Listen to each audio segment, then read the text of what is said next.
This story is titled, My Mom Spent $17,000 of My Money on a Secret Trip, but I froze the account and ruined their vacation.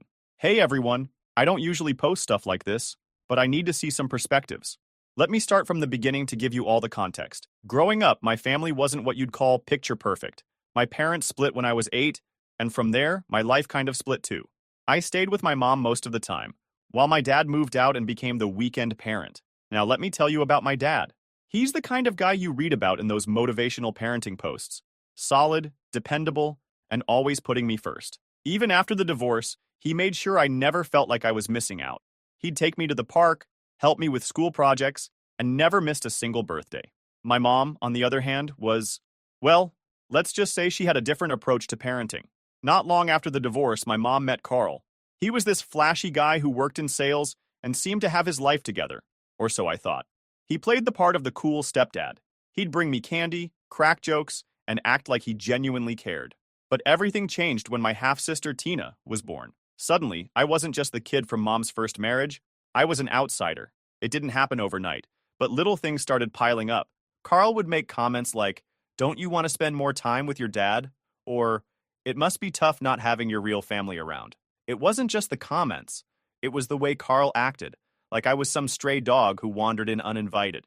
He'd rearrange the living room and make my things disappear, saying stuff like, "This house isn't a storage unit for your dad's leftovers." Mom, who used to back me up, just laughed it off. And then there was Tina. As soon as she could babble, Carl treated her like she was made of gold. I went from being mom's kid to feeling like a guest in her life. At first, I brushed it off, but then mom started acting differently too. She was less interested in what I was doing at school, stopped asking how my weekends with dad went, and seemed completely absorbed in her new little family. When I was 13, I overheard a conversation that flipped my world upside down. I was getting a glass of water late at night when I heard Carl talking to mom in the kitchen. "We don't need Sophia's child support anymore," Carl said, his voice low but firm. "My promotion covers everything. She'd be better off with Mark anyway." Mark, by the way, is my dad. Mom didn't even argue. She just said, "You're right. I'll talk to him tomorrow." I stood there, frozen. It wasn't like I was some burden who needed to be shipped off, but that's exactly how they made me feel. The next day, mom sat me down with this fake sympathetic smile and said, "Sweetie, we've been thinking, and we believe you'd have more opportunities living with your dad full time. It's what's best for you." Translation: we don't need you anymore. So, I packed my things and moved in with dad. And you know what? It turned out to be the best thing that ever happened to me. My dad didn't just take me in. He made me feel like I belonged. He gave me the bigger bedroom in his apartment, painted it my favorite color, and even let me pick out new furniture.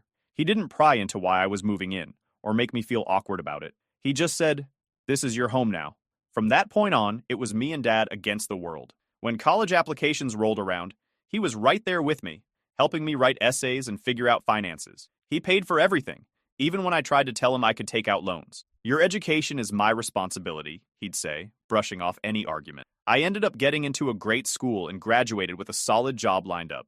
Dad was so proud, and honestly, I wouldn't have been able to do any of it without him. Fast forward a few years, and life was good. I had my own place, a great job, and still saw Dad every Sunday for dinner. But then, last year, everything changed. Dad got diagnosed with late-stage cancer. It was like the ground disappeared beneath me. One day he was fine, and the next, he was in the hospital talking about treatment plans and percentages I didn't want to hear. He fought hard, but it wasn't enough. Within 4 months, he was gone. Losing Dad was the hardest thing I've ever been through. He was my rock, my constant, the one person who never let me down. After the funeral, I felt completely adrift. Sure, I had friends and a good job, but nothing filled the void he left behind. When I went through his will, I discovered he'd left me everything. His apartment, his savings, and a small stock portfolio. It added up to about $300,000. I couldn't even think about the money at first. It felt like blood money, a constant reminder of what I'd lost. For months, I just went through the motions. Work, home, repeat. Then, one random day, my phone rang. My mom called me from an odd number. I hadn't heard from my mom in years. Like, not even a text. Then suddenly, there she was, calling me out of nowhere. I almost didn't pick up. Figured it was probably a scam call. But something in me hesitated. "Sophia, it's your mom." I froze. She wasn't sure if I'd listen. I wanted to say I'm so sorry about your dad. I only just heard. How are you holding up?" "Holding up?" I wanted to laugh. My dad had been gone for months. Where was she when I was drowning in funeral arrangements and figuring out how to live without the only parent who ever gave a damn about me. But instead of saying any of that, I just mumbled, "I'm okay, I guess." She kept talking, saying things like, "I've been thinking about you so much," and "I know I wasn't there for you like I should have been." But she caught me off guard saying, "I'd really like to see you again. Maybe we can have coffee or something?" At first, I wanted to say no. What did she expect? That she could just waltz back into my life after years of radio silence? But here's the thing. Losing dad left this massive hole in my life. For the first time ever, I felt completely alone. No siblings to call, no family to lean on, just me in an empty apartment that still smelled like the lasagna leftovers Dad used to bring over every Sunday. So, yeah, I said yes. Not because I trusted her or even really wanted to see her, but because I couldn't shake the idea that maybe she'd changed. Grief does weird things to people, right? Maybe losing her husband had made her realize what's actually important. We met up at this little coffee shop downtown. I showed up 10 minutes late on purpose, half hoping she'd bail before I got there. But nope, there she was, sitting at a corner table, nursing a latte. "Sophia," she said, standing up and pulling me into this awkward hug before I could dodge her. "It's so good to see you." I sat down, feeling stiff and out of place. "Yeah, you too." Total lie, but whatever. She dove straight into the small talk, asking about my job, my apartment, my travels. It was all surface level stuff, like she was trying to feel me out. I kept my answers short, giving her just enough to keep the conversation from dying. Eventually, she got to the point. "I've been thinking about everything that happened when you were younger," she said, staring into her coffee cup, like it held the answers to life's big question. "I know I wasn't the best mom to you. I made a lot of mistakes. No kidding. I really want to make things right," she continued. "I know it's a lot to ask, but I'd like us to start over. Build a real relationship." Part of me wanted to laugh in her face. Build a relationship? Now? After years of making me feel like an afterthought? But another part of me, the part that missed having family, wanted to believe her. "Why now?" I asked, folding my arms. "Why not? I don't know. 5 years ago? 10 years ago?" She sighed, looking down at her coffee. "Because I was selfish, Sophia. I was wrapped up in my own life and didn't realize how much I was missing. Losing Carl made me see things differently." I blinked. "What do you mean, losing Carl?" She looked up at me, her expression a mix of sadness and hesitation. "He passed away a few months ago. Heart attack." I stared at her, completely blindsided. Carl, the man who'd made me feel like I didn't belong in my own home, the one who'd convinced her to send me to live with Dad, was dead? And this was the first I was hearing of it? Why didn't you tell me? I asked. "I didn't think you'd care," she said quietly, like that was supposed to make it better. But after he was gone, it made me realize how much time I've wasted, how much I've lost. I sat there, trying to process. It wasn't like I'd ever liked Carl, but hearing that he was gone hit me in a weird way. I wanted to feel bad for her, but another part of me, the part that remembered how easily she'd cast me aside for his sake, couldn't muster much sympathy. "I know I can't make up for the past," she continued, her voice cracking just slightly, "but I want to try, if you'll let me." I didn't trust her. Not entirely. But there was this tiny voice in the back of my head saying, what if she means it? What if this is my one chance to have some kind of relationship with my mom? So I gave her the benefit of the doubt. We started meeting up more regularly after that. Coffee here, lunch there. At first, it was weird. I wasn't used to her asking about my life or acting like she actually cared, but over time, I started to let my guard down. She even brought Tina into the mix. My half-sister, the golden child, was now 22 and still living at home. She was in this weird limbo where she was between jobs, but not really trying to find one. Mom introduced us like we were strangers, which, to be fair, we basically were. Tina acted all casual, like we hadn't spent most of our childhood ignoring each other. "Mom's been talking about you nonstop. It's kind of annoying." I laughed, mostly out of awkwardness, and said something like, "Yeah, well, she's got a lot to catch up on." Despite everything, I actually started to like Tina. She was funny in that sarcastic, self-deprecating way, and we bonded over how ridiculous Mom could be sometimes. Before I knew it, I was visiting their place every couple of weeks. It wasn't anything fancy, just a small house on the outskirts of town, but it felt weirdly familiar. Mom would cook dinner, Tina would tell some over-the-top story about a failed job interview, and for a second, it almost felt like I had a family again. Almost. Because no matter how nice things seemed on the surface, there was always this nagging feeling in the back of my mind, like I was waiting for the other shoe to drop. Then came the moment that changed everything. My mom sat me down after one of our family dinners, if you can even call it that, and dropped this whole story about needing back surgery. Apparently, it was serious, like life or death levels of serious. The doctor says if I don't get it soon, I might not be able to walk properly again, she said, clutching her back. The problem is, the surgery's expensive, and my insurance won't cover it. I leaned back in my chair, trying to process. How much? $20,000 up front, she said, like it was no big deal. 20 grand? Who just casually asks for that kind of money? I mean, sure, I was doing well, but I wasn't exactly Jeff Bezos. I wouldn't ask, but I don't know what else to do, she added, her voice cracking for dramatic effect. I hate being in this position, Sophia. I should have been suspicious right then and there. I mean, this was a woman who'd ghosted me for years, only to resurface after Dad died. But grief does weird things to you. Losing Dad had left me raw, and the thought of Mom going through something serious, even after everything, made me feel sick. Fine, I said finally. I'll help. But only half now. I want to see the hospital bill before I pay the rest. Her eyes lit up like she'd just won the lottery. Thank you, Sophia. You don't know what this means to me. I transferred $17,000 to her account that night. A week later, she and Tina packed their bags and left for the surgery. They were supposedly flying to a specialist hospital out of state. Something about it being the best place for this kind of procedure. I didn't question it much because, honestly, I didn't want to think about it too hard. Part of me wanted to trust her, to believe that this time she was being honest, even though a little voice in my head kept whispering, something doesn't feel right. For the first couple of days, I checked in. How's it going? I texted. Mom replied with the usual, it's a process. Lots of tests first. The surgery is tomorrow. I'll keep you updated. Fair enough. I wasn't expecting hourly updates or anything, so I let it slide. I told myself to stop overthinking it. She was my mom, after all. And this was serious, but that nagging feeling in the back of my mind didn't go away.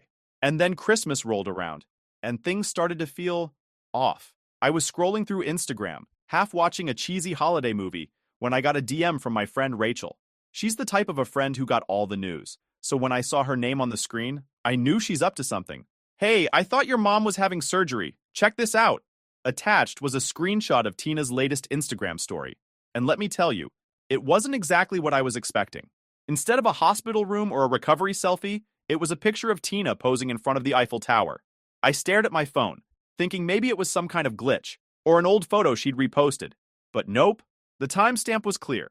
Posted 10 minutes ago. What the hell? I clicked through her stories, my stomach tightening with every swipe. There was Tina shopping at a designer boutique, posing with Mom in front of some Christmas market in Paris. Paris. Not exactly known for its groundbreaking back surgery. At first, I didn't want to believe it. Maybe there was some explanation. Maybe they had a layover in Paris and decided to stretch their legs? Yeah, I know. It sounds stupid now, but I was grasping at straws. But as the hours went on, more stories popped up. There was Tina flaunting a Louis Vuitton shopping bag. Mom smiling in front of a 5-star hotel. Even a group photo with my Aunt Karen and cousin Emma, who I didn't even know were involved in this whole thing. By Christmas morning, the denial was gone. This wasn't a layover. This was a full-blown vacation, and I'd just financed it. I called Mom that morning, trying to keep my voice steady. Hey, just checking in. How's recovery going? Oh, sweetie, she said, her tone all syrupy. It's going great. The doctor said the surgery was a success. I'm starting physical therapy tomorrow. Physical therapy? Tomorrow? Was she planning to do squats in front of the Louvre? That's good to hear, I said, gritting my teeth. Where are you staying? The hospital or a hotel? Oh, the hospital has this partnership with a recovery center, she said quickly. It's very comfortable. Comfortable? Yeah, I bet. Probably has a minibar and room service too. I wanted to blow up right then and there, but something stopped me. Maybe it was shock, or maybe I just needed to hear her lie one more time to really let it sink in. Over the next few days, I played along. I kept texting her, asking for updates, and she kept feeding me the same garbage. The therapist says I'm progressing faster than expected. They're so impressed with my recovery. Meanwhile, Tina was still posting nonstop. By now, she'd moved on to flexing their meals, plates of food that looked more expensive than my monthly rent. At one point, Rachel texted me again. Did you see this? It was a photo of Mom and Tina lounging by a pool at what looked like a private villa. The caption? Living our best lives. Blessed. Yeah, blessed. Courtesy of my $17,000. At that point, I knew I couldn't let it slide. I started digging. So I called the hospital Mom had supposedly gone to. After being transferred 3 times, I finally got someone on the phone who confirmed what I already knew. No record of her. Then I checked the flight details she'd sent me. Sure enough, they matched a trip to Paris, not to some specialist hospital out of state. The final nail in the coffin was a message from my cousin Emma. Thanks for covering the villa, she wrote. This place is amazing. I stared at the screen, my blood boiling. Villa? Since when was I covering a villa? That night, I made my decision. I froze the account I had set up for the second payment. Then, I sent Mom one last text. I know you're not at a hospital. Don't contact me again. Her response came within minutes. Sophia, it's not what you think. Please let me explain. But I wasn't interested in explanation. However, my mom and Tina aren't the type to let things slide. Not when there's more chaos to stir up. A few days after New Year's, my phone buzzed with a text from a number I didn't recognize. Sophia, it's your mother. Please, we need to talk. It's urgent. Classic. Even when blocked, she found a way to weasel through. Urgent? Sure. Because everything with her is a crisis when it doesn't go her way. I stared at the message for a second before tossing my phone on the couch. Yeah, not happening. Over the next week, I got calls from random numbers, emails from throwaway accounts, even a couple of Facebook messages from Tina. They all had the same vibe. We need to clear the air. You don't understand the whole story. Please unblock us. What was there to clear up? I'd caught them red-handed, sipping espresso in Paris with my money. There wasn't exactly a lot of gray area here. But then, things got weirder. One day, while I was at work, my phone buzzed with a notification. It was an email, and the subject line read, Urgent, hospital bill attached. I opened it, and sure enough, there was an attachment labeled invoice.pdf. When I opened it, I had to fight the urge to roll my eyes into the next dimension. It was the most obvious forgery I'd ever seen. The hospital logo was blurry and stretched, like they'd copied it off a Google image search. The address wasn't even for a hospital. It was for some random medical supply store in California. Oh, and let's not forget the pièce de résistance.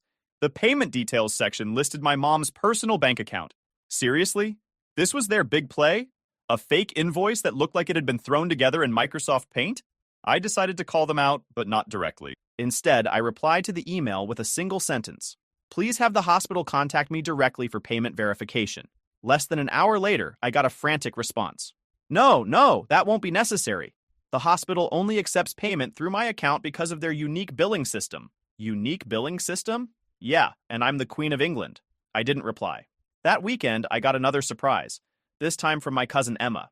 She called me out of nowhere, which was weird because we'd barely spoken in years. Hey, Sophia, she said, her tone a little too casual. I just wanted to check in.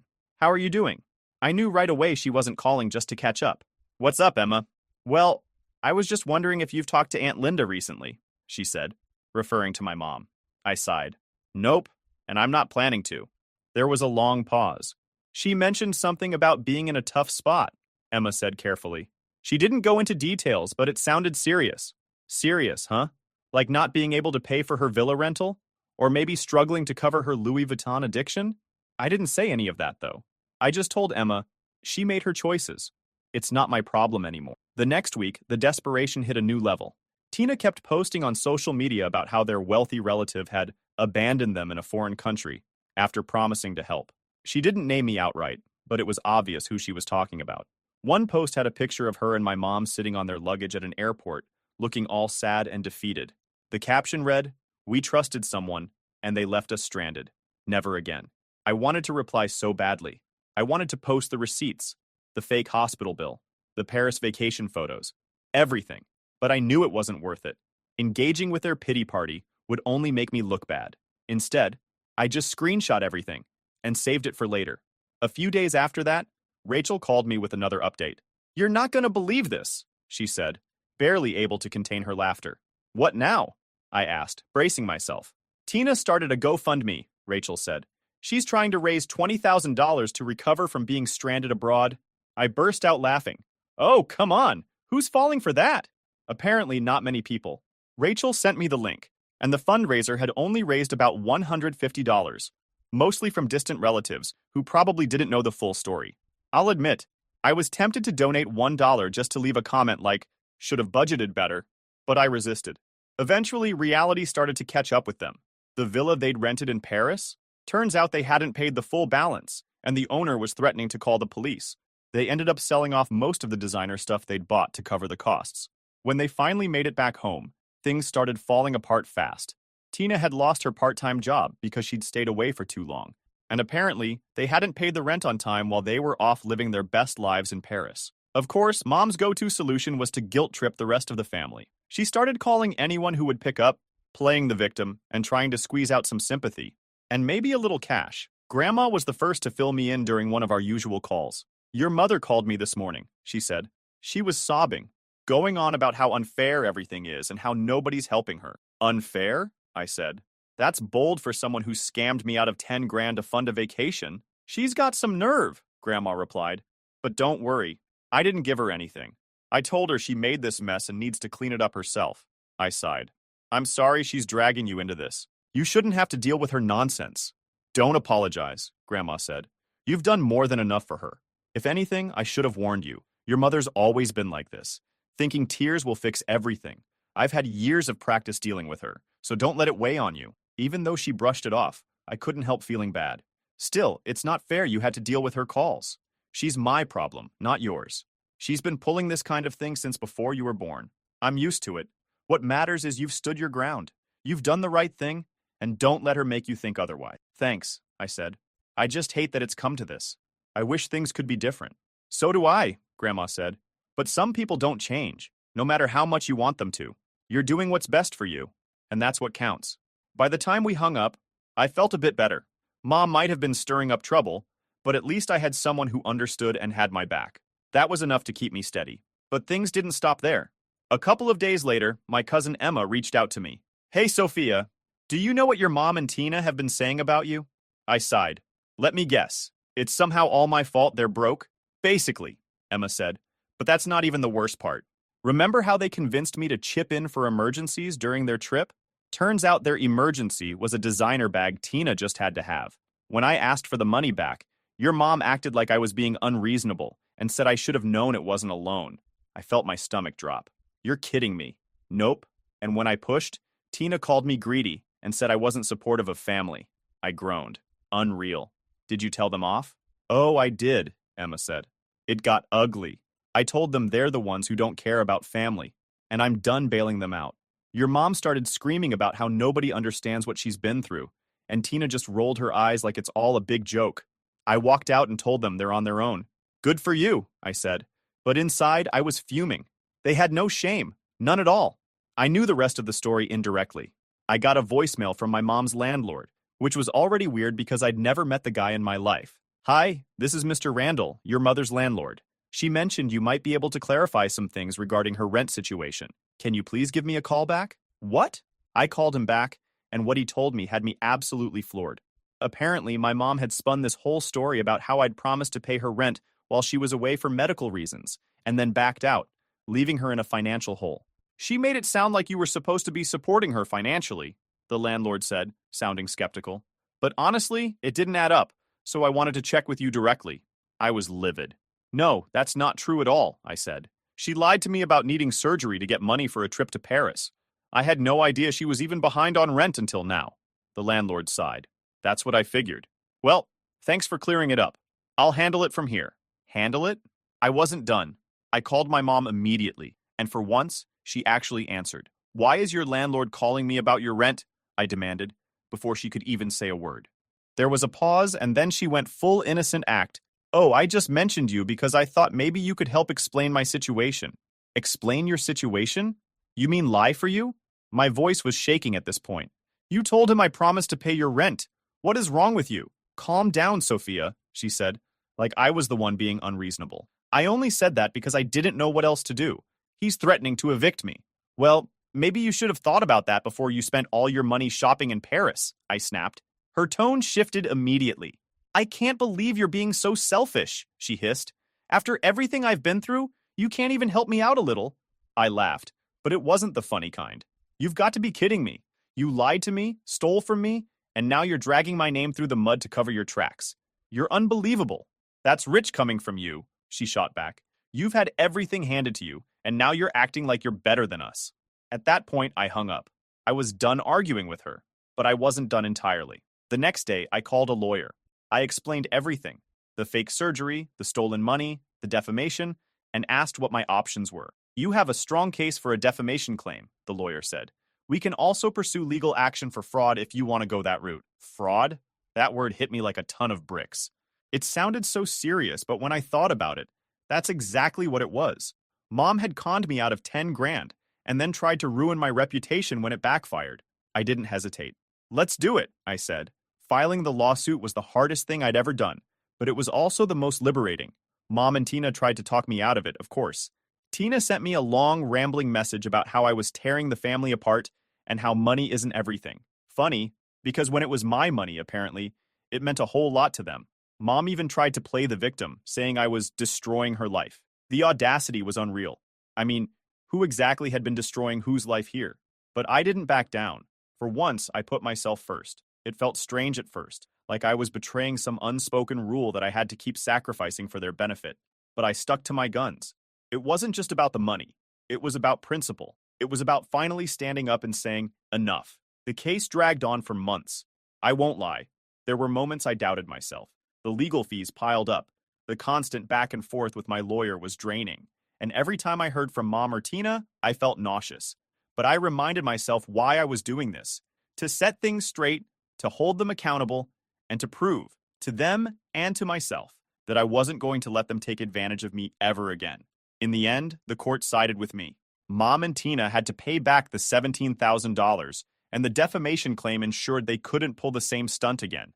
I can't even describe the feeling of walking out of that courtroom knowing I'd won, not just the case, but my freedom from their BS. After the case was over, I cut ties with them completely. No more calls, no more texts, no more second chances. They'd crossed every line, and I wasn't about to let them back into my life. It wasn't an easy decision. I mean, cutting off family is never simple, but it was necessary. Sometimes you've got to protect your own peace, even if it means walking away from the people who are supposed to be closest to you. The funny thing is, once the dust settled, I didn't feel angry anymore. It wasn't about holding a grudge or plotting revenge. It was just indifference. Like they were strangers I used to know. They made their choices, and I made mine. And honestly, I'm better off without them. These days, I focus on myself. I've reconnected with old friends, started traveling again, and even got a promotion at work. Life feels lighter without their chaos hanging over me, and I'm finally starting to feel like myself again. And yeah, I've learned a lot through this whole mess. If there's one thing I'd tell anyone dealing with toxic family members, it's this. You're not obligated to set yourself on fire to keep them warm. If they're not willing to respect you, you're not obligated to stick around. You owe it to yourself to walk away, even if it feels like the hardest thing in the world. So, yeah, that's the story. It's messy, it's ridiculous, but it's mine. If you've ever dealt with entitled family members, you get it. Sometimes the best thing you can do is walk away and let them deal with the fallout on their own. Life's too short to keep waiting for people to change when you already know they won't. Anyway, thanks for reading if you made it this far. Hope this gives someone out there the courage to put themselves first for once. Trust me, it's worth it. My name's Pamela, and up until recently, I was just your average workaholic advertising specialist. I lived and breathed my job at this fancy agency in the heart of the city. You know the type, big glass building, top floor office with a view that'd make your head spin. I was good at what I did, damn good actually. The agency relied on me for pretty much everything. I was your typical career-focused woman in her early 30s. No husband, no kids, just me and my work. My tiny apartment was more like a pit stop between office hours than an actual home. I'd roll in late at night, crash for a few hours, then head right back out. Rinse and repeat. My boss, well, she was something else. Picture a 60-something woman with more ambition than empathy. She owned the agency, and boy, did she let everyone know it. Her name was Vivian, but we all called her Mrs. Crawford behind her back. To her face? It was all yes, ma'am, and right away, ma'am. One particular Monday morning, I dragged myself into the office, feeling like death warmed over. I'd caught some nasty bug over the weekend, but deadlines wait for no one, especially not in Vivian's world. I was hunched over my computer, trying to focus on the quarterly report through my fever haze, when Vivian's voice cut through the office like a knife. Pamela, my office, now. I stumbled to her door, knowing full well what was coming. The report was late, and Vivian Crawford did not do late. What the hell is this? She snarled, waving a printout in my face. You call this a report?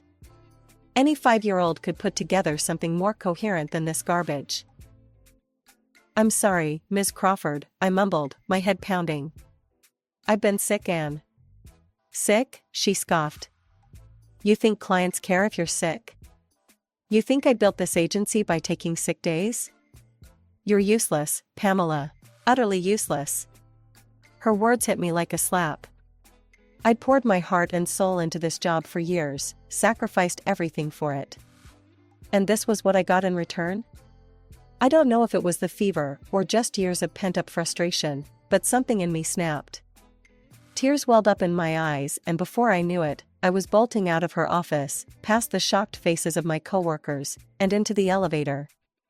The elevator dinged, and as the doors slid open, I came face to face with a pair of concerned brown eyes. "Hey, are you okay?" a deep voice asked. I looked up, startled by the voice. Standing there was a man about my age, with kind eyes and a concerned expression. I must have looked a sight, because his brow furrowed even deeper when he saw my face. "I'm fine," I stammered, trying to regain my composure. But the tears betrayed me, streaming down my cheeks. "You don't look fine," he said gently. "Look, I know it's none of my business, but would you like to grab a coffee? Sometimes talking to a stranger can help." I hesitated. I never did things like this, running out of work, crying in elevators, accepting invitations from strangers. But something about his genuine concern broke through my defenses. "Actually," I sniffled, "that sounds nice." We made our way to a little cafe just down the street. As we sat down with our coffees, he introduced himself as Jake. "So," he said, settling into his chair, "want to tell me what's got you so upset?" I found myself pouring out the whole story, how I'd been feeling ill, how I was behind on my work, and how my boss had torn into me. I was careful not to mention any names or specifics about the company, but I didn't hold back on describing how devastated I felt. "Wow," Jake said when I finished. "That's rough. No one deserves to be treated like that, especially when they're sick." We ended up talking for over an hour. Jake told me about his own job in finance, his hobbies, his dog.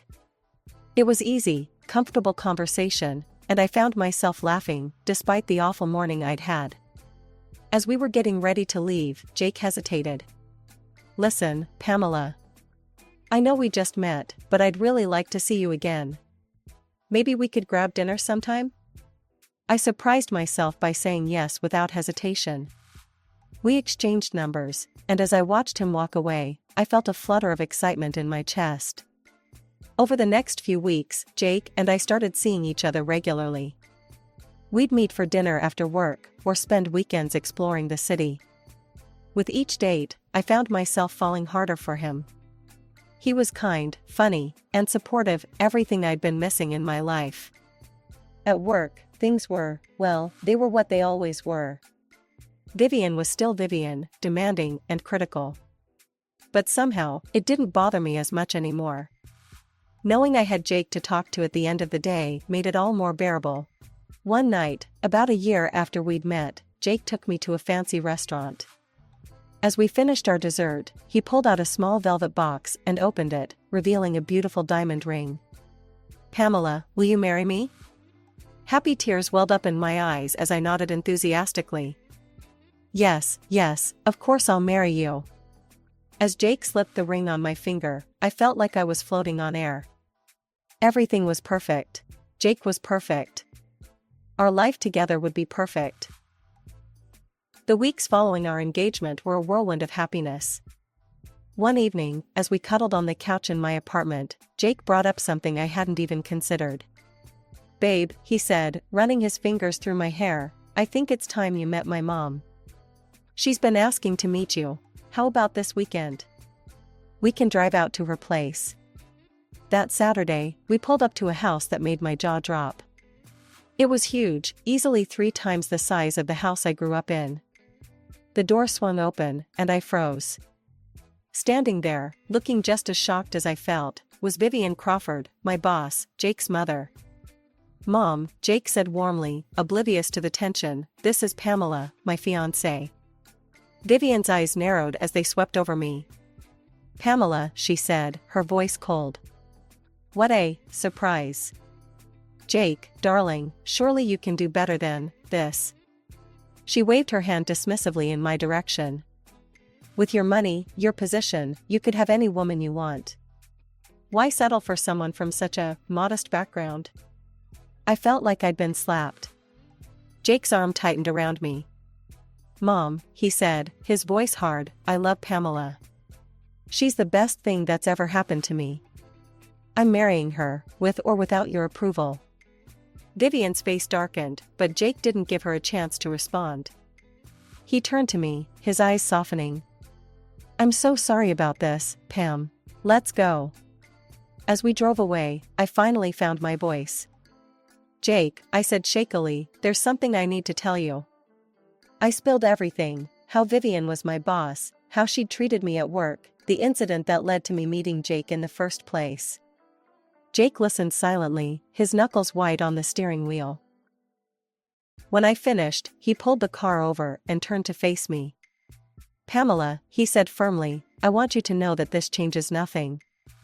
I love you, and I'm on your side, no matter what. His words were like a lifeline, and I clung to them desperately. We decided to move forward with our wedding plans, despite Vivian's disapproval. Jake and I found a small apartment together, and for a while, everything seemed okay. But at work, things were getting worse. Vivian's treatment of me had always been harsh, but now it was downright cruel. She'd humiliate me in meetings, mock my ideas in front of clients, and pile on impossible deadlines. Yet she never fired me. I was too valuable to the agency, and we both knew it. I'd come home every night exhausted and demoralized. Jake was always there, supportive and loving, but I could see the toll it was taking on him too. He'd confront his mother, begging her to treat me better, but it only seemed to make things worse. The breaking point came on a Tuesday. I'd been working on a massive presentation for weeks, pouring every ounce of creativity and effort I had into it. As I stood in front of the management team, including Vivian, I felt a glimmer of hope. Maybe this time I'd finally earn her approval. I was halfway through my pitch when Vivian's cold voice cut through the room. Is this a joke, Pamela? This is what you've been working on for weeks. This is amateur work at best. I've seen interns produce better concepts than this drivel. The room fell silent. I could feel the pitying looks from my colleagues, but no one dared to speak up against Vivian. I can revise it, I stammered, fighting back tears. Vivian waved her hand dismissively. Don't bother. We'll have someone competent handle it from here. You're dismissed. I fled the conference room, my cheeks burning with humiliation. As soon as I reached my desk, I broke down in tears.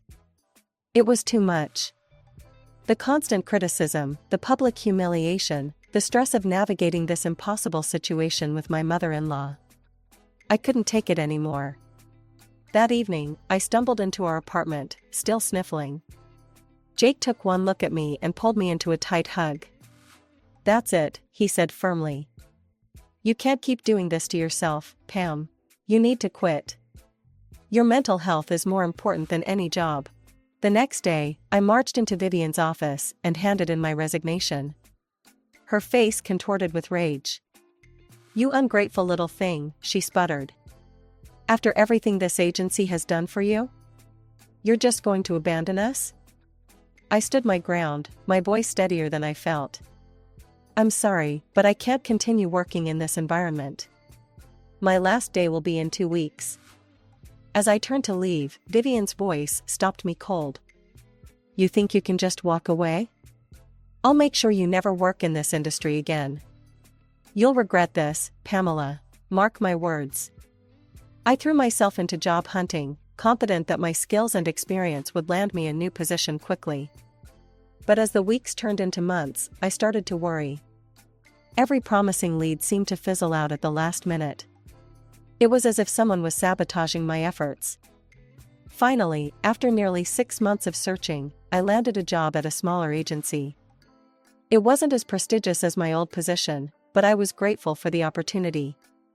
As I settled into my new role, I began to feel like things were finally looking up. But fate, it seemed, had other plans. Just as I was starting to feel secure in my new job, my boss called me into his office. The moment I saw his face, I knew something was wrong. Pamela, he said, his voice heavy with regret, I'm afraid we have to let you go. Your work has been excellent. It's just, well, I can't say more, but my hands are tied. I'm sorry. As I packed up my desk in a daze, my phone buzzed with a text. It was from Vivian. How does unemployment feel, dear? Perhaps now you'll learn your place. In that moment, I realized the true extent of my mother-in-law's vindictiveness. She hadn't just threatened to ruin my career, she was actually doing it. The following months were a blur of anxiety and frustration. No matter how many resumes I sent out or interviews I went to, I couldn't seem to land a job. I started picking up freelance gigs just to make ends meet, but it was barely enough to cover our bills. One afternoon, as I sat at our kitchen table, scrolling through job listings I knew would lead nowhere, my phone rang. It was Vivian. My finger hovered over the decline button, but curiosity got the better of me. Hello? I answered cautiously. Pamela, dear, Vivian's saccharine voice oozed through the speaker. I just thought I'd check in on my favorite daughter-in-law. You know, Jake's birthday is coming up soon. I froze. In all the chaos of the past few months, I'd completely forgotten about Jake's birthday. I was thinking, Vivian continued, her voice suddenly warm. Why don't we surprise him? We could throw a party at my house. All his friends, family, it would be lovely, don't you think? It's time we put our differences aside, don't you think? Jake'd be so happy to see us getting along. As much as I wanted to refuse, I couldn't deny that Jake would love to see his mother and wife reconcile. And after everything he'd done for me, didn't he deserve a special birthday? All right, I said hesitantly. What did you have in mind? Vivian's voice brightened. Wonderful. Why don't you come over early on the day of the party? We can set everything up together. It'll be our little secret from Jake. Against my better judgment, I agreed. The day of the party arrived, and I made my way to Vivian's house, my stomach in knots. As I approached the front door, I could hear voices and laughter inside. As I stepped inside, I was shocked to see the house already full of guests. Vivian's phone was in her hand, apparently live streaming the event. Everyone, Vivian announced loudly, her eyes gleaming with malice. I'd like you all to greet our help for the evening. Before I could process what was happening, Vivian thrust a maid's uniform into my hands. Here you go, dear. The kitchen's that way. Chop chop, these guests won't serve themselves. I stood there, stunned, as the room fell silent. All eyes were on me, a mix of pity and second-hand embarrassment on their faces. What's the matter? Vivian sneered, her voice carrying clearly in the quiet room. This is what you're suited for, isn't it? A girl from the slums, parents who worked in a factory. You should be grateful I'm giving you the opportunity to serve your betters. The humiliation was overwhelming. Tears pricked at my eyes as I looked around the room, desperately searching for a friendly face, for someone to stand up to this cruelty. But everyone averted their gaze, unwilling to challenge Vivian. In that moment, something inside me snapped. I'd endured months of Vivian's torment, but this was a step too far. Without a word, I dropped the uniform at Vivian's feet and stormed out of the house, ignoring her calls behind me. I burst into our apartment, a mess of tears and anger. Jake was there, getting ready to head to his mother's house. He took one look at me, and his face fell. When I told him everything, Jake's face paled. He grabbed his phone and quickly pulled up his mother's social media page. There it was, the video of my humiliation, already gaining views and nasty comments. Jake's hands shook as he watched the video. I could see the conflict in his eyes, the love for his mother warring with his love for me. But as Vivian's cruel words rang out from the phone speakers, his jaw set in determination. He dialed Vivian's number, putting the phone on speaker. When she answered, her voice was sickly sweet. Jake, darling, where are you? Everyone's waiting. Save it, Mom, Jake cut her off. I saw the video. How could you do that to Pamela? There was a pause, then Vivian's voice turned cold. Oh please, Jake. I was just putting her in her place. You know she's not good enough for you. I was doing you a favor.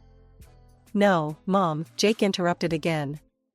You weren't doing me any favors. You were being cruel and manipulative. I love Pamela, and I won't let you treat her like this anymore. We're done. Don't contact us again. He hung up before Vivian could respond. The silence in our apartment was deafening. Jake turned to me, his eyes soft. I'm so sorry, Pam. I had no idea she would go this far. I fell into his arms, feeling a mixture of relief and anxiety. We spent the rest of the evening together, ignoring the constant ringing of Jake's phone. It was only the next morning that we realized the full extent of Vivian's retaliation. Jake's boss called him in for an emergency meeting.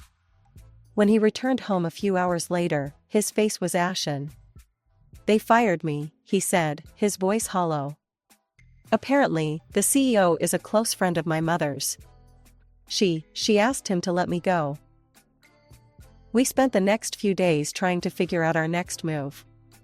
With both of us unemployed and Vivian's influence seemingly everywhere, our options felt limited. Maybe, Jake said hesitantly one evening, maybe we should consider moving. Start fresh somewhere else, away from my mother's influence. The idea was tempting, but something nagged at me. Jake, I said slowly, why did your parents get divorced? You've never really talked about it. Jake's face clouded over. I don't really know the details. Mom always said Dad abandoned us, that he didn't want anything to do with me. Dad tried to contact me a few times when I was younger, but Mom always intercepted the calls, told me he was just trying to manipulate us. An idea started to form in my mind. Jake, what if we reached out to your dad? Maybe he could shed some light on all of this. We arranged to meet Jake's father, Robert, at a quiet cafe the next day. As we walked in, I spotted an older man who bore a striking resemblance to Jake. His face lit up when he saw us, and he stood to greet us with a warm, if slightly awkward, hug for Jake. You must be Pamela, he said, turning to me with a kind smile. It's wonderful to meet you. As we settled in with our coffees, Robert's face grew serious. Jake, I can't tell you how happy I am to hear from you. But I have a feeling this isn't just a social call. What's going on? Jake took a deep breath and began to explain everything, Vivian's treatment of me, her sabotage of our careers, the humiliating party incident. Robert listened intently, his face growing darker with each revelation. Dad, Jake said hesitantly, what really happened between you and Mom? Why did you divorce? Robert's eyes clouded over with a mix of anger and sadness. It's a long story, son. One I'm not proud of. You see, I used to work for my father's company. Your mother was in the accounting department. I thought we were happy, but... He paused, taking a sip of his coffee before continuing. One day, the police showed up at the office. Your grandfather was arrested for tax evasion. It all happened so fast, the company was in chaos, and suddenly your mother was taking charge, saying she'd keep things running. Jake and I exchanged a glance, both thinking the same thing. This sounded awfully familiar. Robert continued. I had my suspicions. Your mother had access to all the financial records, and she'd been pushing for more control in the company for months. I confronted her, asked her if she had anything to do with framing your grandfather. She didn't deny it, Robert continued. Instead, she threatened me. I had an affair. It was brief, but your mother found out. She had evidence, photos, messages, everything. Jake and I exchanged a shocked glance as Robert continued, his voice heavy with regret. The woman I had the affair with, her husband was an incredibly influential man in our industry. Your mother threatened to tell him everything unless I did exactly as she said. She gave me an ultimatum, divorce her, give her everything, and stay away from you, or she'd destroy me completely. I'm ashamed to say I took the coward's way out. I thought I was protecting you, Jake. As we sat there, processing everything we'd learned, a memory suddenly hit me. Jake, I said urgently, remember when I first started at the agency? I noticed some discrepancies in the books. I even took some pictures, thinking I might need to bring it up to Vivian later. Jake's eyes widened. Pam, are you saying? I nodded. I think your mother might be doing the same thing she did to your grandfather. If we can prove it. After our revealing conversation with Robert at the cafe, we all decided to return to our apartment. As soon as we entered, I made a beeline for my laptop. Jake and Robert watched intently as I booted it up, their anticipation palpable. Here they are, I said, pulling up the folder containing the incriminating photos. Just as I remembered. Jake and Robert leaned in, their eyes widening as they took in the images on the screen. Clear as day, there was evidence of double-entry bookkeeping, one set of books for the tax authorities, and another showing the true state of the company's finances. Jake's face set in determination. We need to take this to the authorities right away. Mom can't keep getting away with this. The next few weeks were a whirlwind. We contacted the tax authorities, presenting them with the evidence I had uncovered. They launched a full and in-depth audit of Vivian's agency. The investigation was thorough and relentless. The scale of tax evasion was staggering. Vivian was arrested and charged with multiple counts of tax evasion and fraud. The trial was swift, and the evidence overwhelming. In the end, the judge handed down a harsh sentence. Vivian would be spending several years in prison. In the aftermath of Vivian's conviction, the court decided to transfer ownership of the agency to Jake, as the closest family member not implicated in the crimes. It was a lot to take in, and we spent many late nights discussing what to do next. One evening, as we sat on our balcony watching the sunset, Jake turned to me with a smile. You know, Pam, I've been thinking. This agency needs a fresh start, a new direction. And I can't think of anyone better to lead it than you. I stared at him in shock. Me? But Jake, He cut me off gently. You're brilliant, Pam. You saw what was happening when no one else did. You have the skills, the vision, and the integrity to turn this agency into something we can be proud of. What do you say? Will you be our new executive director? Tears welled up in my eyes as I nodded, too overwhelmed to speak. After everything we'd been through, after all the times Vivian had tried to tear me down, here I was, being offered the chance to lead the very agency she had used to torment me. The next few months were busy as we restructured the agency. We implemented strict ethical guidelines, rebuilt client relationships, and created a work environment based on respect and creativity. Slowly but surely, the agency's reputation began to recover. Through it all, Robert was there, offering support and advice. Over time, the awkwardness faded, and we found ourselves enjoying Sunday dinners together, rebuilding the family bonds that Vivian had tried so hard to destroy. The email from my mother-in-law sits in my inbox like a ticking bomb. 3 hours now, and I still haven't opened it. The cursor hovers over her name, Helen Montgomery, while my stomach churns with familiar dread. I'm Morgan, and I've spent the last 6 years translating other people's words while struggling to find my own with this woman. The irony doesn't escape me. My phone buzzes. Ryan's message pops up. Mom says she sent you something important. Did you get it? Of course, she's already told him. Helen's never missed an opportunity to point out my perceived shortcomings to her precious son. I take a deep breath and click.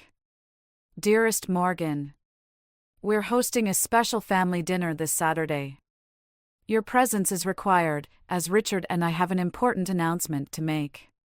Please wear something appropriate. Love, Helen. Required. Not requested. Not hoped for. Required. Like I'm some subordinate she can summon at will. And that pointed comment about appropriate clothing, a dig at the cocktail dress I wore to their last gathering, which she deemed too young for a woman approaching 30. My phone buzzes again. Well? Ryan asks. Just opened it. Dinner invitation for Saturday. That's great. Been a while since we've all gotten together. I stare at his response, my fingers hovering over the keyboard. How do I tell my husband that every dinner with his mother feels like walking into a minefield blindfolded? That each seemingly innocent comment from Helen carries the weight of judgment and disapproval? Should I respond? I type instead. Already told her we'd be there. Of course he did. My fingers curl into fists. 6 years of marriage, and he still doesn't understand how these dynamics work. Or maybe he does, and he's choosing the path of least resistance. Either way, I'm trapped. I close my laptop and pace our home office, my sanctuary where I spend hours translating documents from French, Spanish, and Mandarin. Languages I've mastered but keep hidden from Helen. She still thinks I'm just a housewife who occasionally plays at freelancing. Let her think that. Sometimes, the best revenge is letting people underestimate you. My phone lights up with a message from Jenna. Coffee? You look like you need it. I smile. She can't actually see me, but after 15 years of friendship, she has a sixth sense for these moments. Helen's summoning us for dinner. Big announcement. Oh shit. Meet you at Joe's in 20? I grab my keys, already feeling lighter. At least someone understands what I'm up against. And maybe, just maybe, this time I'll find a way to turn Helen's games against her. Helen's dining room feels like a stage set for her latest performance. Crystal glasses catch the chandelier light while Richard fidgets with his napkin, avoiding eye contact. Ryan squeezes my hand under the table as his mother emerges from the kitchen, carrying her signature coq au vin like it's the crown jewels. I learned this recipe in Paris, Helen announces, serving Ryan first. Speaking of Paris. My fork freezes halfway to my mouth. There it is, the setup I've been dreading since that email arrived. Richard and I have been planning something special for our 35th anniversary, she continues, her voice dripping with manufactured warmth. We've decided to take a family trip to Paris. All of us together, for 2 weeks. The coq au vin turns to ash in my mouth. 2 weeks trapped with Helen in a foreign country. Except it's not foreign to me, a detail she doesn't know. That's unexpected, I manage, watching Richard's knuckles whiten around his wineglass. Isn't it wonderful? Helen beams at Ryan. Your father's already arranged everything. The finest hotels, private tours. We'll even have a professional guide for translation. I catch the slight emphasis on translation, another dig at my supposed limitations. Ryan's face lights up with genuine excitement, and my stomach twists. When? I ask, already knowing I won't like the answer. Next month, Richard speaks for the first time, his voice carrying an undercurrent of apology. The 14th. The same week, I'm supposed to video conference with my biggest client, a French publishing house. The timing can't be coincidental. Helen's smile doesn't quite reach her eyes as she watches me process this. Perfect timing, she adds. Ryan mentioned you've been less busy lately with your little translation hobby. My fingers tighten around my fork. Ryan shifts uncomfortably beside me, but says nothing to correct her assumption. Of course, he hasn't told them about my success. We agreed to keep it private, but his silence now feels like betrayal. We couldn't possibly accept such an expensive gift, I start, but Helen waves her hand dismissively. Nonsense. Family should be together. Unless. She pauses, perfectly timed. There's some reason you can't go? The challenge in her voice is clear. Refuse, and I'm the ungrateful daughter-in-law who spurned their generosity. Accept, and I walk straight into whatever trap she's laying. No reason at all, I hear myself say. Paris sounds perfect. Richard's eyebrows lift slightly, the first genuine reaction I've seen from him all evening. He knows his wife too well not to recognize a scheme in motion. But like always, he says nothing. Wonderful. Helen raises her glass. To family. I lift my glass, meeting her gaze. To Paris, I counter, and for a moment, something like uncertainty flickers across her face. Game on, Helen. Game on. Jenna slides her phone across the cafe table, and my world tilts sideways. There on the screen is a message from Sarah Peterson, Helen's bridge partner and notorious gossip, forwarded through 3 different people before reaching Jenna. Poor Ryan, supporting both himself and that wife of his. Helen says the girl barely works, just pretends to do some online typing to save face. Thank goodness Ryan makes enough to cover her shopping habits. My coffee turns bitter in my mouth. 6 years of building my translation business, of carefully managing our finances so Ryan could take risks in his career. 6 years of Helen's snide comments about my work ethic, and now this. There's more, Jenna says quietly. Keep scrolling. Each message gets worse. Helen's been busy, painting me as a gold digger who trapped her son. The timestamps show she's been spreading these rumors for months. I made twice what Ryan did last quarter, I say, my voice barely steady. I bought our fucking house. Maybe it's time to tell people the truth, Jenna suggests, but I'm already dialing Ryan's number. He answers on the 3rd ring. Hey, can I call you back? I'm heading into a meeting. Did you know? The words come out sharp enough to cut. About what your mother's been saying? Silence. Then, Morgan, you know how she gets. If we just ignore it. Ignore it? My laugh draws stares from nearby tables. Like you ignored it when she told everyone I was playing office while you supported us? Like you ignored it when she implied I was stealing your money? She's just traditional. She doesn't understand modern marriages. Stop making excuses for her. My hand shakes as I grip the phone. She's systematically destroying my reputation, and you're letting her. More silence. Then, softer, what do you want me to do? I want you to stand up to her. Tell her to stop. Tell everyone the truth. You know that'll just make things worse. Worse than this? I cut him off. Worse than finding out my husband's been complicit in his mother's character assassination? That's not fair. No, what's not fair is that I've spent years hiding my success to protect your mother's fragile ego. Well, guess what? That ends now. Either you tell her to stop, or I will. And trust me, she won't like my version. Morgan, please. Just wait until after Paris. We can figure this out. Paris.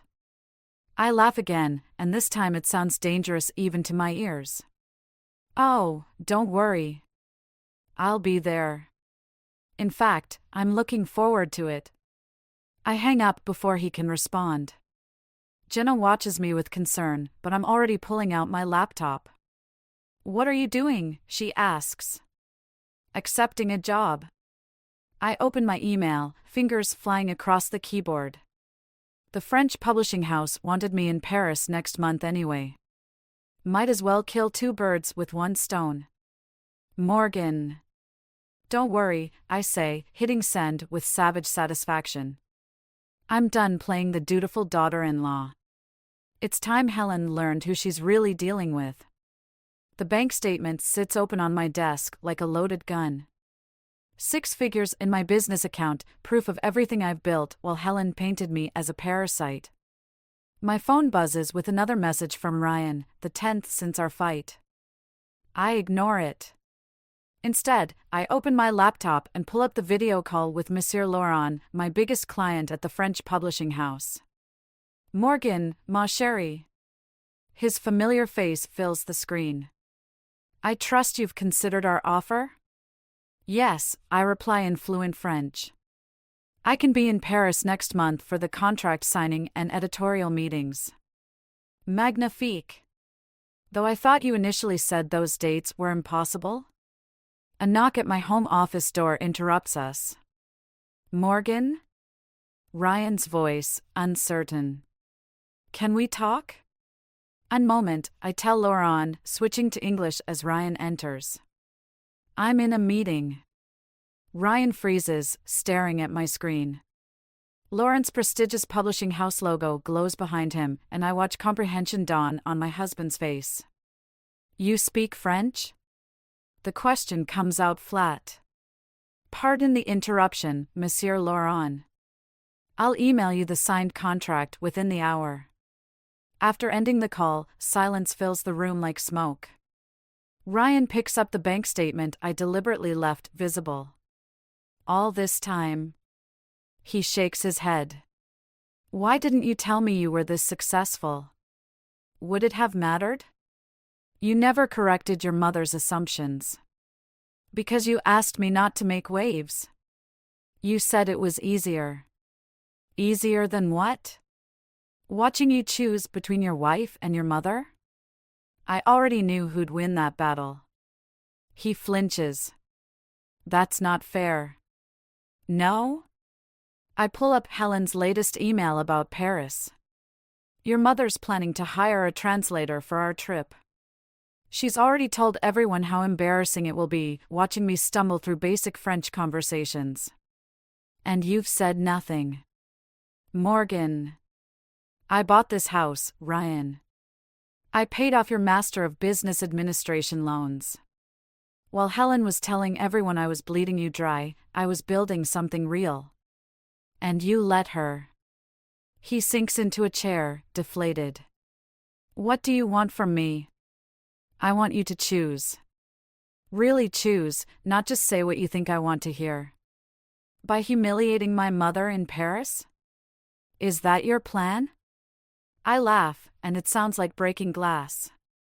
Humiliation implies I'd have to do something to her.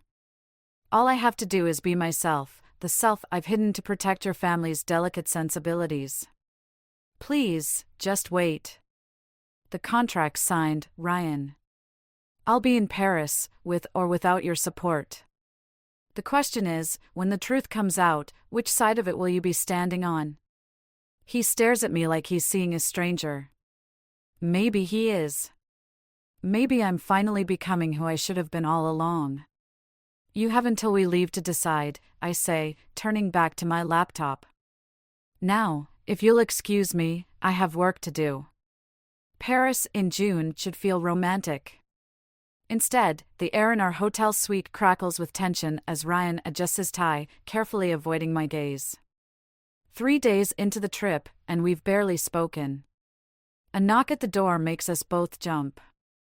Helen sweeps in without waiting for an answer, wearing an expensive new dress and her trademark superior smile. There you are. The translator's waiting downstairs. I've arranged a lovely tour of the Latin Quarter. She pauses, eyeing my casual outfit. Oh dear, Morgan. Didn't you pack anything appropriate? Before I can respond, my phone buzzes.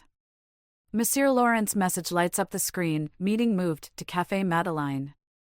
Urgent contract revisions needed.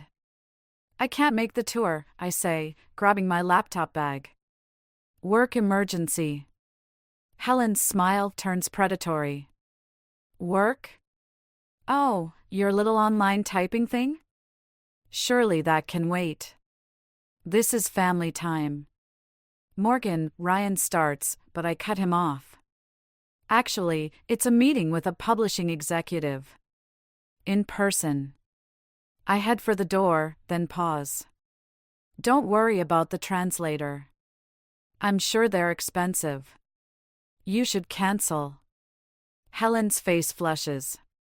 You can't just abandon our plans. Watch me.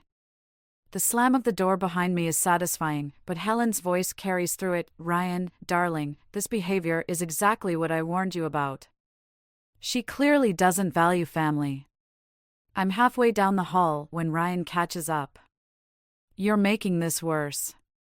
Worse than what? Your mother hiring a translator to prove I'm incompetent? Planning this whole trip to humiliate me? She's trying to help. Bullshit. My voice echoes in the ornate hallway. She's trying to prove she's right about me. And you're letting her. A couple passes us, speaking rapid French. I automatically understand their whispered commentary about the arguing Americans, and for a moment, I'm tempted to respond in perfect French just to see Ryan's face. Where are you really going? He asks. Exactly where I said. Unlike some people in this family, I don't lie about who I am. His face hardens.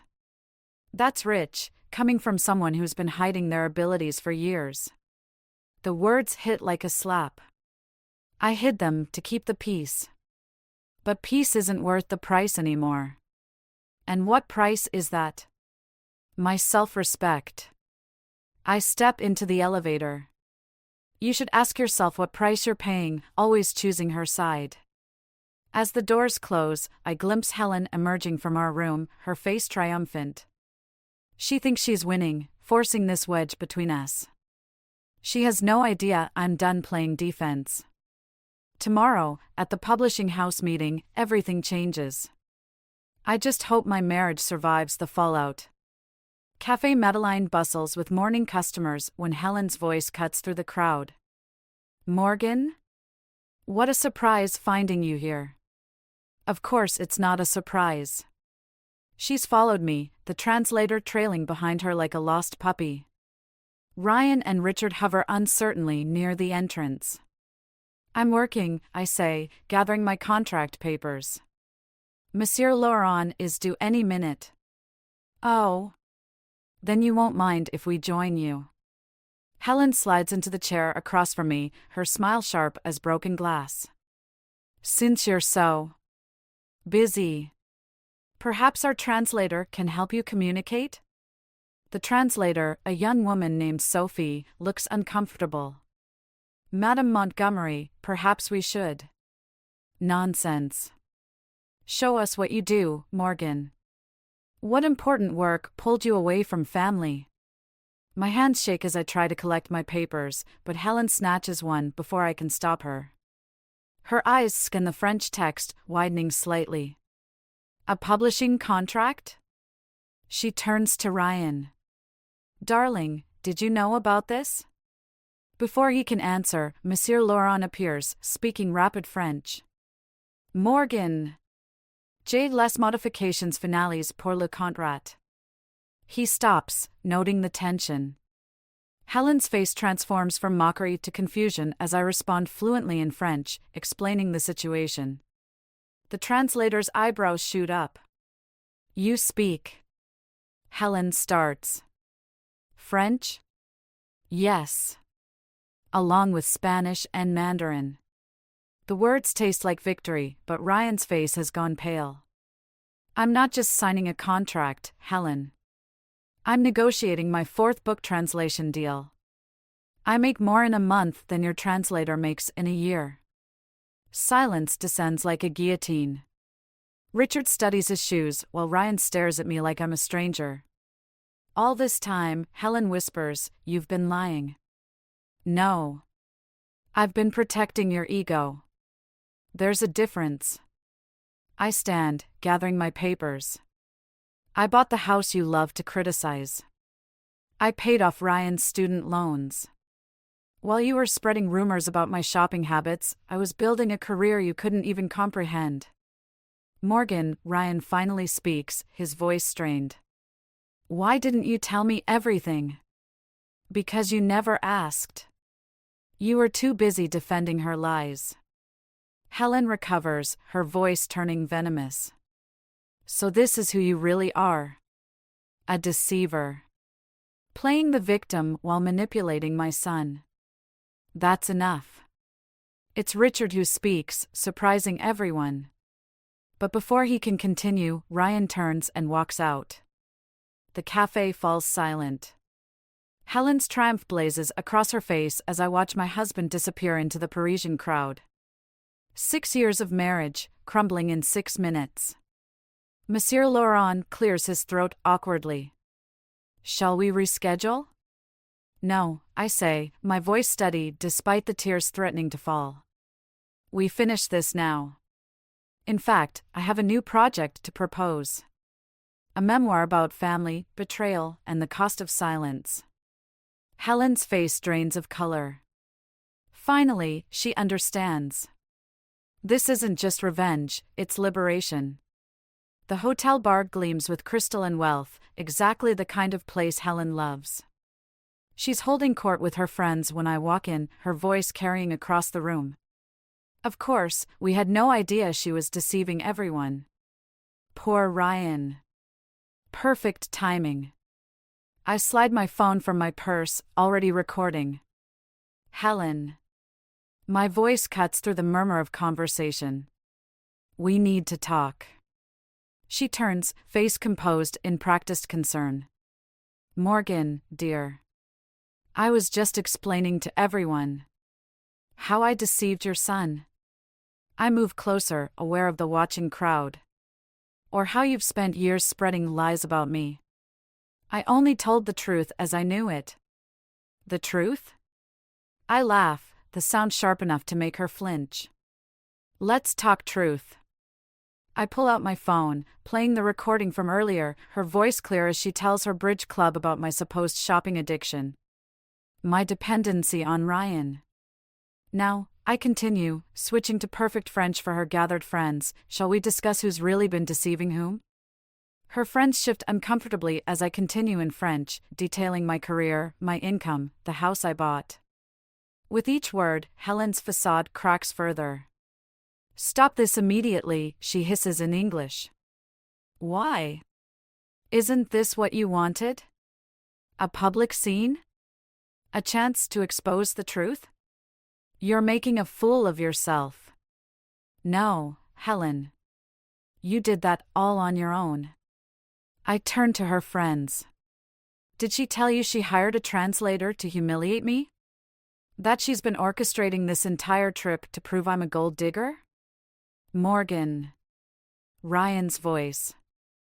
I turn to find him in the doorway, Richard beside him. That's enough.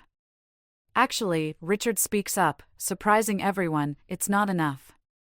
Helen, this has to stop. Helen's face contorts.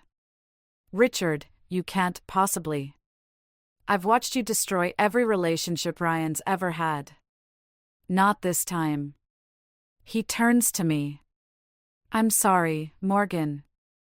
I should have spoken up years ago. The bar falls silent. Helen stands, trembling.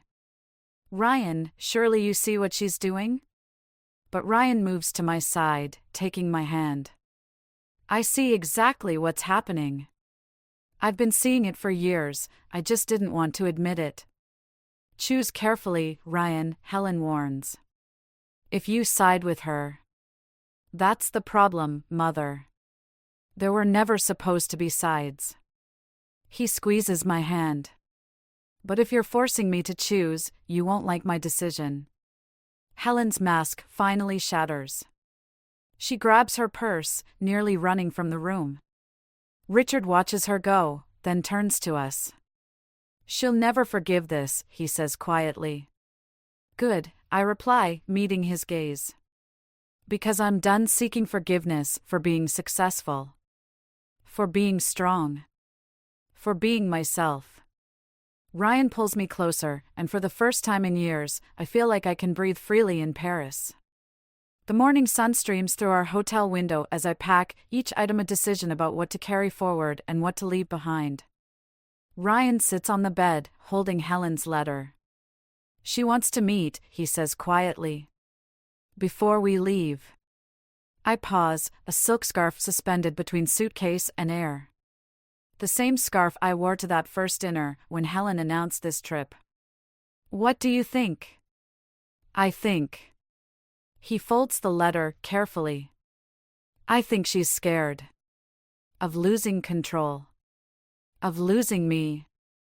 Of losing the narrative she's built. A knock at the door interrupts us. Richard stands there, looking older than he did a week ago. Helen's downstairs, he says. In the garden. I nod, but instead of heading down, I move to the window. From here, I can see Helen on a bench, her usual perfect posture crumpled. She looks small against the sprawling roses. You don't have to go, Ryan says. Actually, I do. I grab my phone, then pause. But not to make peace. The garden air smells of rain and roses when I approach. Helen starts to rise, but I shake my head. Morgan, No. My voice is quiet but firm.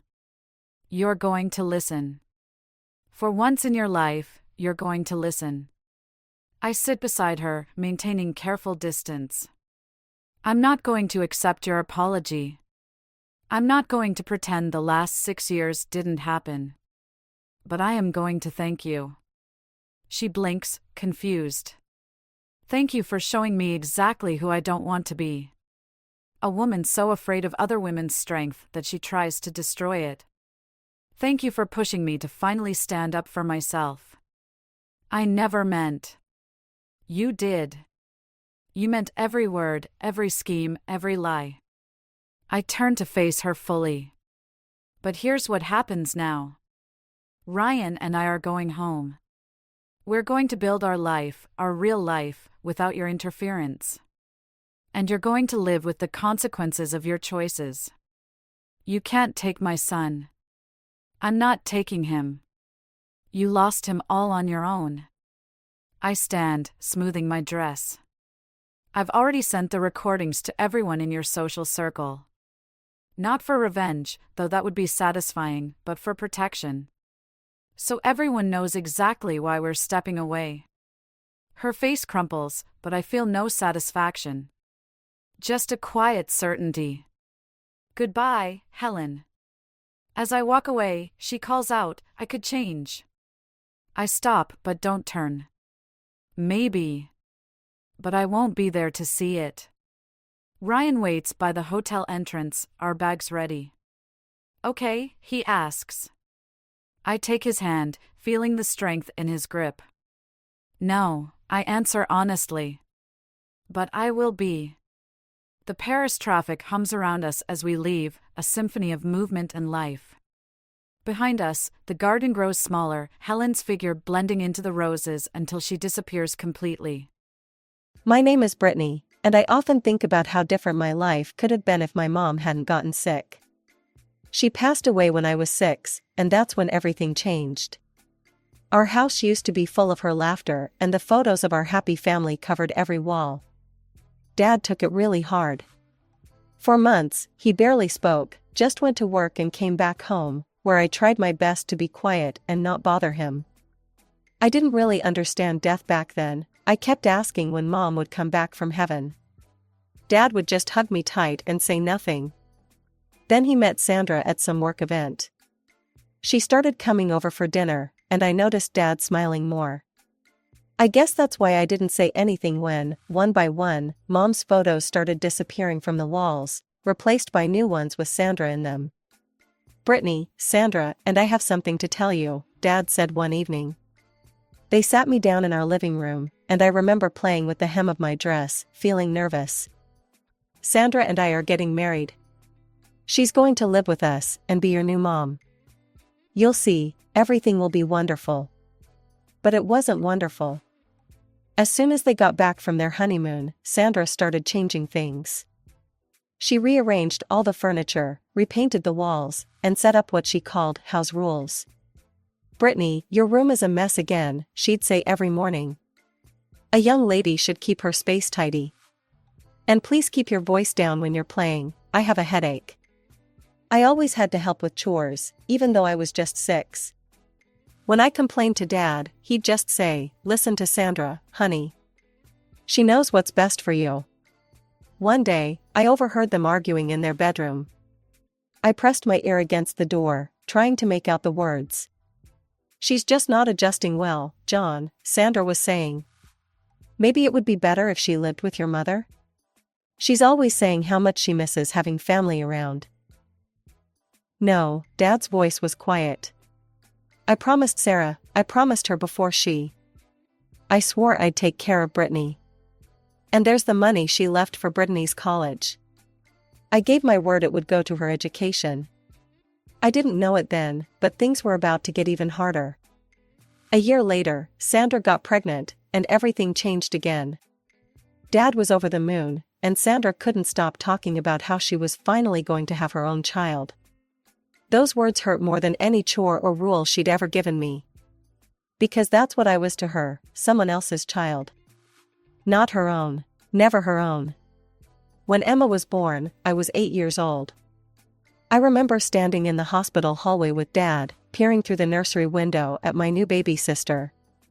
She was so tiny, wrapped in a pink blanket, and Dad couldn't stop smiling.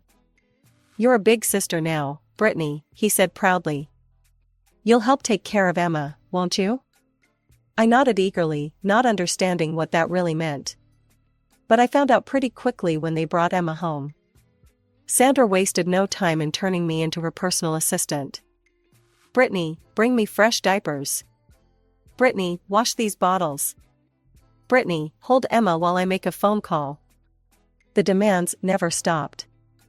By the time I was 9, I knew how to change diapers, prepare baby formula, and cook simple baby food. While other kids my age were playing outside after school, I was mashing bananas and stirring rice cereal for Emma. "But I want to go to Sarah's birthday party," I remember pleading one Saturday. "Emma needs you here," Sandra said firmly. "She's teething and fussy. Besides, someone needs to clean up the mess she made in the playroom."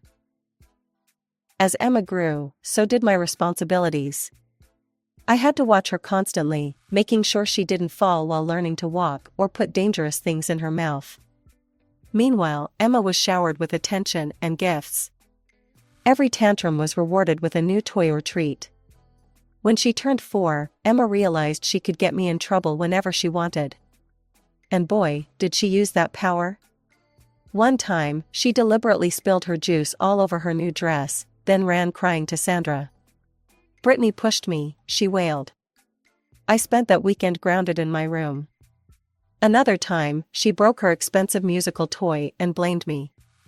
"Brittany was playing with it when it broke," she claimed. It didn't matter that I was doing homework at the time, I lost my allowance for a month to pay for a replacement. The worst was when she cut up her own party dress with scissors, then hid the scissors in my backpack. Sandra found them during one of her room inspections. "How could you be so jealous?" Sandra yelled at me. "Do you know how much that dress cost?" But I didn't, I tried to explain. "Go to your room," Dad interrupted. "We'll discuss your punishment later." Emma stood in the doorway, smirking at me as I walked past. She'd learned early that she could get away with anything, while I'd get blamed for everything. Grandma Rose was my only escape from the madness at home. Every weekend I spent at her house felt like stepping into a different world, one where I could just be a kid. She lived in a cozy house filled with the smell of fresh-baked cookies and unconditional love. "Look at you, skin and bones," she'd say, loading my plate with pancakes. "That woman's got you running around like Cinderella." Unlike at home, at Grandma's house, I could laugh as loud as I wanted and didn't have to watch my every step. When Emma visited with me once, she quickly learned that her usual tricks wouldn't work there. "But I want ice cream before dinner," Emma had whined, stomping her feet. "Young lady," Grandma said firmly, "in this house, we eat our dinner first. And there's no rewards for tantrums." Emma never came back after that. "Grandma's house is boring," she told our parents. What she meant was that Grandma's house had rules that applied to everyone equally. Then came the day that changed everything. Emma had thrown a particularly dramatic fit about doing her homework, and Grandma happened to be visiting. "John," Grandma said to Dad, her voice stern, "that child is terribly spoiled. Sandra, you need to handle this better. You're raising a little tyrant." Sandra's face turned red. "How dare you criticize my parenting? You have no right." "I have every right when I see my granddaughters being treated so differently," Grandma shot back. "Look at what you're doing to Brittany." That night, I heard more shouting from downstairs. Sandra was crying, saying she wouldn't tolerate such disrespect. Dad, as usual, took her side. The next day, Sandra announced that we would no longer be visiting Grandma Rose. "But that's not fair," I protested. "Life isn't fair," Sandra snapped. And if I catch you trying to contact her, you'll be grounded until college. College. That word became my lifeline during the next couple of years. I threw myself into studying, counting down the days until graduation. Mom had left money for my education. I'd overheard Dad talking about it enough times. That money was my ticket out. Then came graduation day. I was still in my cap and gown when Dad and Sandra sat me down for a serious talk. About college, Dad started, not meeting my eyes. We've decided to save that money for Emma's education instead. The world stopped. What? Your sister has such bright prospects, Sandra added smoothly. And you, well, you're more suited for practical work. Something inside me snapped. For the first time in my life, I screamed. That's my money. Mom left it for me. You promised her, Dad. You're just a liar. You ungrateful girl, Dad shouted, his face red. After everything we've done for you. Get out. Tomorrow you can start your adult life somewhere else. I didn't wait for tomorrow. I ran upstairs, threw some clothes and essentials into my backpack, grabbed the hidden photo of Mom, and walked out.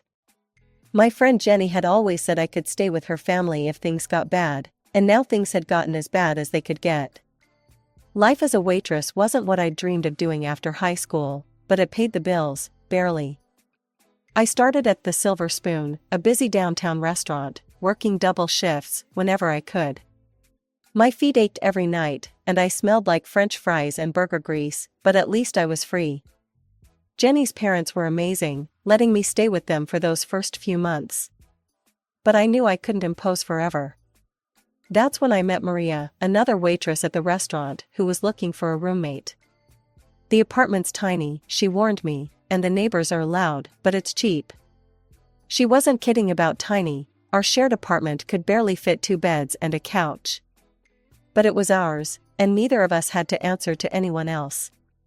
We worked the same shifts, shared grocery bills, and somehow made it work. Any plans for school? Maria would ask sometimes, as we counted our tips after closing. I'd just shake my head. With rent, utilities, and food, I could barely save anything. College felt like a distant dream that had died the night I left home. Then, on a random Tuesday afternoon, my phone rang. I almost dropped the coffee pot I was holding when I saw the number.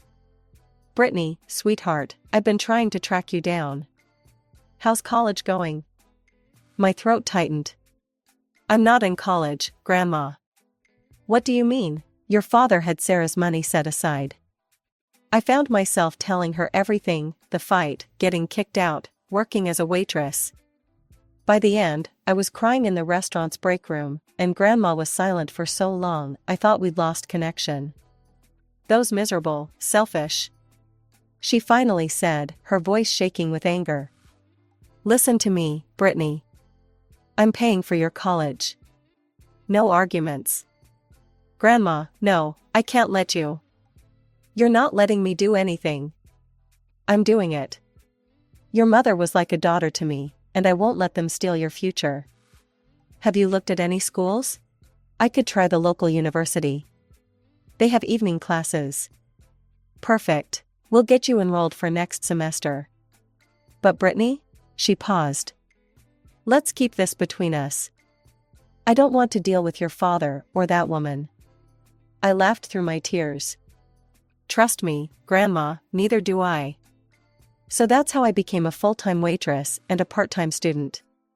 My days started at 5 a.m. with studying, then classes, then straight to work until closing.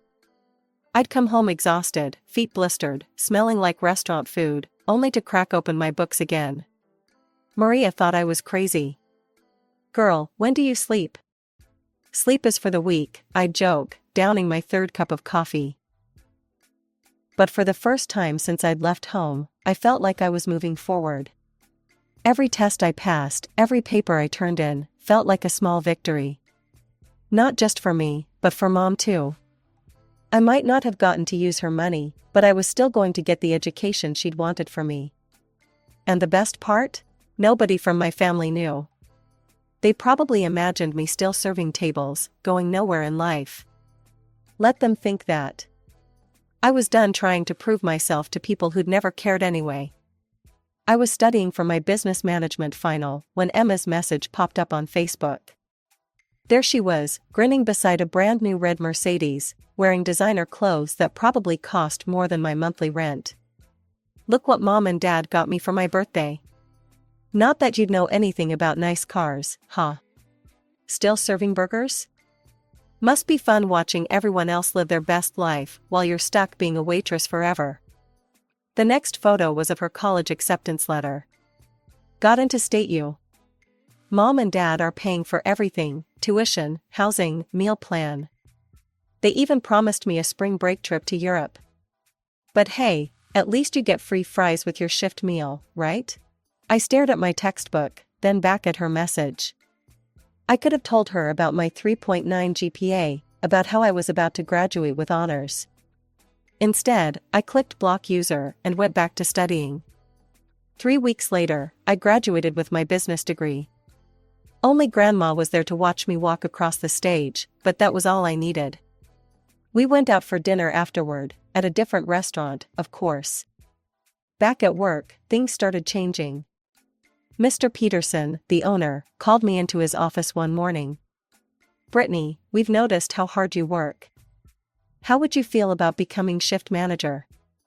You know this place inside and out, the staff respects you, and you've got the education for it now." That was just the beginning. 6 months later, I was promoted to floor administrator. My salary doubled, and suddenly I could afford to move out of the tiny apartment I shared with Maria. Years passed, and I kept climbing.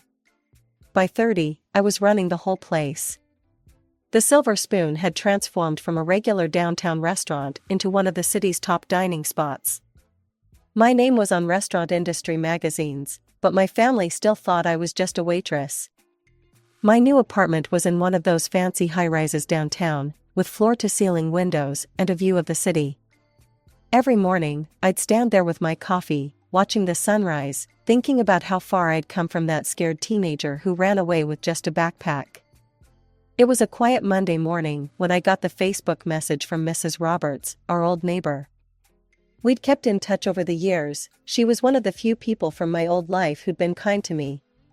She'd often slip me cookies when Sandra was being particularly harsh, and once even helped me hide my mom's photo album when Sandra wanted to throw it away. "Brittany, honey, I thought you should know. Emma's graduating next week, and she's planning something nasty. She's made reservations at the Silver Spoon, she knows you work there. She's been bragging to everyone about how she's going to have you wait on her table. Says it'll be hilarious to have her college dropout sister serve her graduation party. She's invited all her snobby friends and even some of our old neighbors.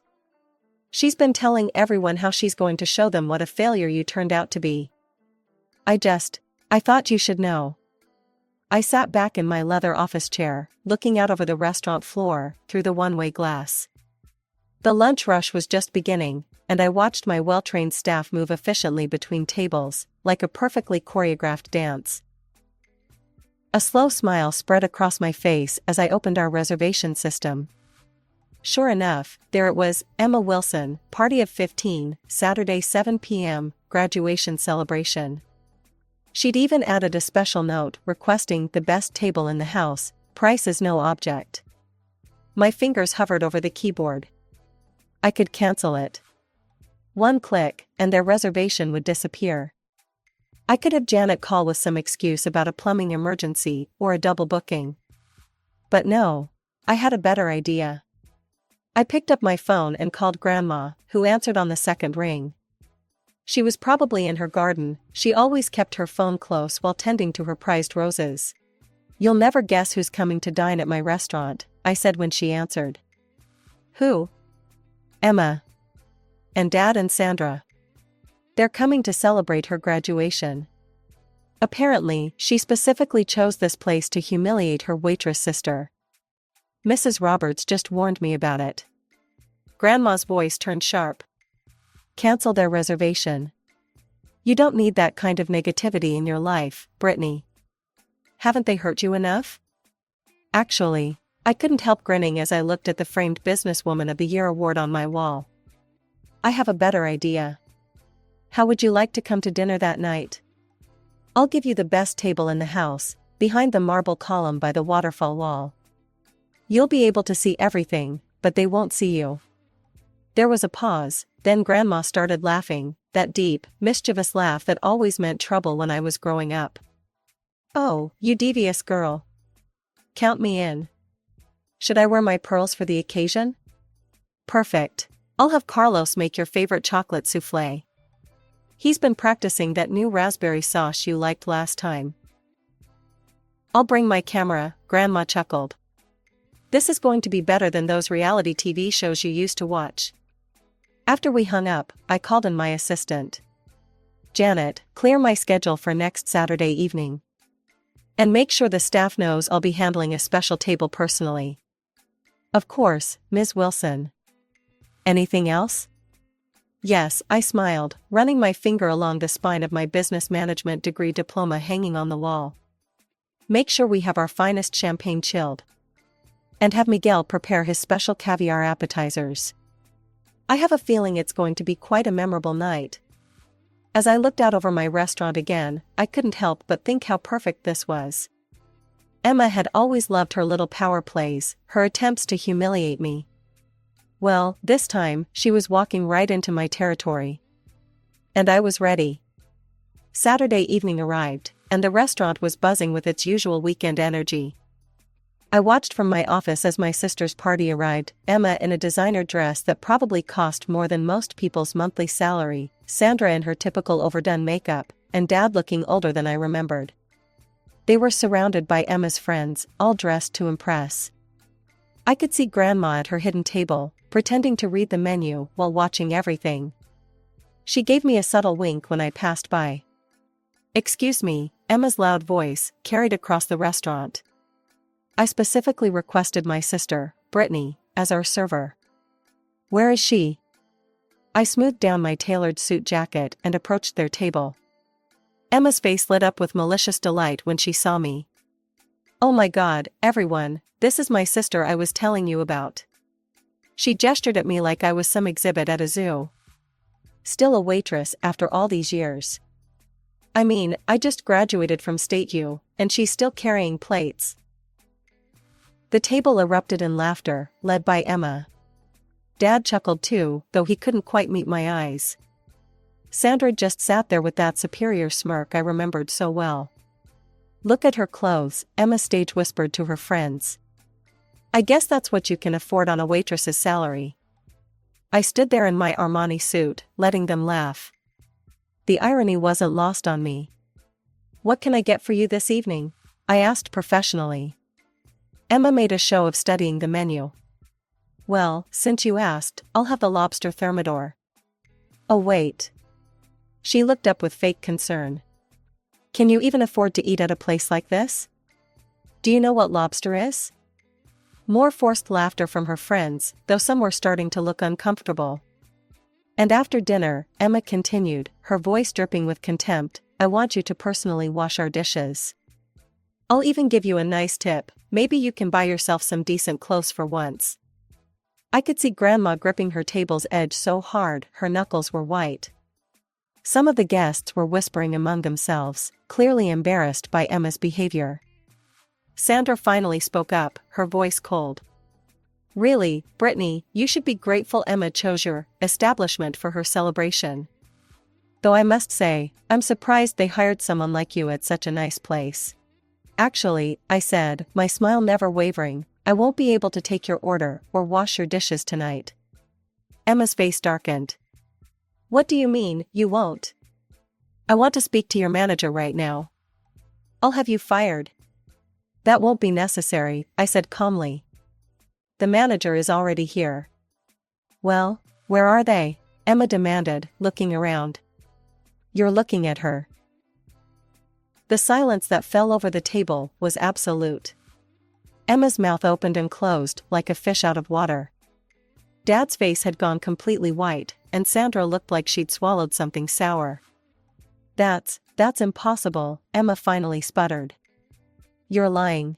You're just a waitress. Actually, came a familiar voice, she's not just the manager. She owns 30% of this restaurant now. Grandma rose from her hidden table and walked over, her heels clicking on the marble floor. The look she gave Dad could have frozen hell over. While you were busy spoiling one daughter and crushing the other, I put Brittany through college. She worked here as a waitress during the day and studied business management at night. Every single success she has, she earned herself. Emma jumped up, her face red. That's not fair. You're lying. She's nothing but a successful businesswoman who owns part of one of the city's most prestigious restaurants? Grandma cut in.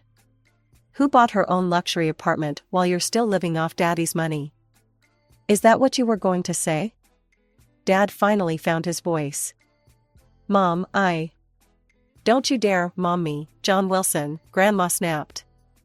You let that woman turn you against your own daughter. You gave away Brittany's college money her mother left specifically for her. Well, guess what? I'm making things right. I've already changed my will. Everything I own goes to Brittany. Every penny. Sandra shot up from her chair. You can't do that. Emma is your granddaughter too. Emma has had everything handed to her on a silver platter her entire life, Grandma replied coldly.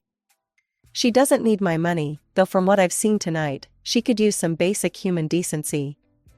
Emma completely lost it.